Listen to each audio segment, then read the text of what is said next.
des esclaves, nous pouvons aussi l'appeler maison des captifs, puisqu'en vérité, cette société-là n'était pas des esclaves, ni de famille, ni de naissance. C'était des hommes et des femmes qui ont été capturés à l'intérieur du continent. Et leur malheur en est qu'ils seront destinés à être déportés dans les Amériques pour être revendus une fois arrivés dans l'autre côté du monde, pour devenir véritablement des esclaves. Mais retenons tout simplement que l'île de Gorée a déjà été habitée par des Africains avant que les nations européennes y arrivent.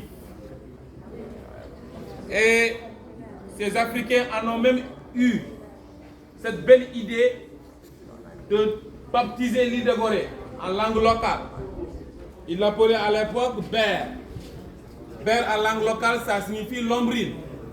Et nous, ici au Sénégal, en Wolof, bien sûr, la langue dominante, la plus parlée, c'est le Djumba. Et la première des nations européennes qui s'est intéressée de l'île de Gorée, c'était les Portugais. Ils étaient là en 1444. D'ailleurs, ils étaient même les premiers à faire toute la côte atlantique ouest de l'Afrique, depuis le Maroc jusqu'en Afrique du Sud. Et ici sur l'île de Gorée, ils vont s'intéresser véritablement de l'île à partir de 1536, qui va coïncider avec la construction de la première maison des esclaves au XVIe siècle. Et retenons bien, aujourd'hui, sur l'île, il n'y a pas un bâtiment du XVIe siècle. Donc ce premier bâtiment dit maison des esclaves a disparu. Les bâtiments qui sont là aujourd'hui datent du XVIIIe siècle et du XIXe siècle. Et après les Portugais, ça sera au tour de la Hollande, les Pays-Bas. Les Hollandais seront sur l'île à partir de 1627. Le même constat que vous avez dû faire en venant sur l'île avec la chaloupe, le commandant a réussi de mettre à quai la chaloupe sans qu'il y ait problème. Donc il n'y avait pas de vague, rien du tout. C'est le même constat que les Hollandais ont fait en 1627. Ils en ont trouvé une île qui était calme, une belle plage, il n'y avait pas de vague. Ils en ont profité pour donner avec ce constat le nom de l'île, en hollandaise bien sûr. Ils l'ont appelé Good Red. Ça signifie en français la bonne rade. Ceci dit qu'ils avaient réussi à faire le mouillage de leur bateau sans qu'il y ait problème. Après, ces Hollandais vont s'intéresser de l'île et ils vont rester ici jusqu'à 1677. Maintenant, à partir de 1677, la véritable concurrence va commencer. L'arrivée de la France. Et la France va réussir, elle va chercher la Hollande sur l'île. Et la Hollande va partir, la France va rester ici presque 3 siècles. 1677 jusqu'à 1804. Et à partir de 1804, la France elle aussi sera cherchée de l'île de Gorée par les Anglais. Mais ce qui est à retenir et qui est exceptionnel, avant que les Anglais n'arrivent, la France a déjà été affaiblie de l'autre côté de l'Atlantique.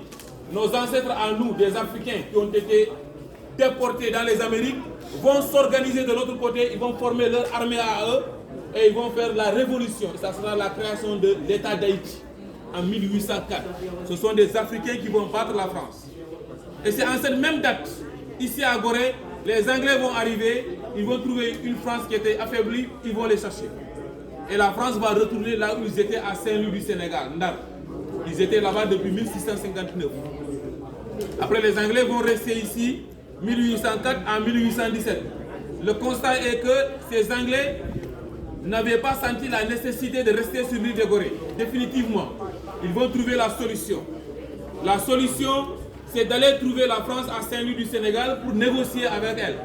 Pour que la France leur donne l'autorisation de faire le commerce à l'intérieur du continent, vers le fleuve Sénégal. D'ailleurs, c'était la partie du Sénégal de l'époque qu'on appelait le Galam, qui a fourni le plus d'esclaves à l'île de Gorée. Et avec cet accord, les Français vont revenir maintenant s'installer définitivement sur l'île de Gorée à partir de 1817, y compris la colonisation du Sénégal jusqu'au lendemain des indépendances. Merci bien, ce bâtiment où nous sommes, appelé ancienne maison des esclaves, a été construit par les Français. Le bâtiment où nous sommes aujourd'hui, entre 1780 et 1784. Le bâtiment est composé de 14 cellules, des chambres. Et chacune de ces cellules joue un rôle bien déterminé à elle. Des cellules réservées aux hommes, maintenant, des cellules réservées aux femmes, celles qui ont commencé à faire des enfants, des cellules réservées aux jeunes filles considérées comme vierges, des cellules réservées à des garçons, des cellules réservées à des mineurs unisexes. Tous ont eu à exister dans ce bâtiment. Nous l'appelons aussi un sanctuaire. Voilà. Et du coup, malheureusement pour nos ancêtres, une fois dans ce bâtiment, ils ne seront pas dans le confort. Ils ne sont pas à la maison. Ils seront assis à même le sol, par terre. Le dos contre les murs. Côte à côte, on va les serrer, on va les entasser pour avoir le plus de nombre. D'ailleurs, le calcul a été fait estimativement. Si toutes les cellules de l'île, non, du moins du bâtiment, c'est exagéré. Si toutes les cellules du bâtiment sont remplies, on peut dénombrer le nombre de 150 voire 200 individus qui résidaient dans ce bâtiment. Et dans la journée, une seule fois, on va les libérer de leur chaîne pour qu'ils viennent prendre le repas quotidien là où vous êtes ici. Oui. Pendant la traite, l'espace était vide, la cour était à l'africaine. Les deux chambres que vous voyez n'existaient pas pendant la traite négrière. C'est l'État du Sénégal, après avoir acheté le bâtiment, qui va décider de fermer le musée. Et quand ils vont terminer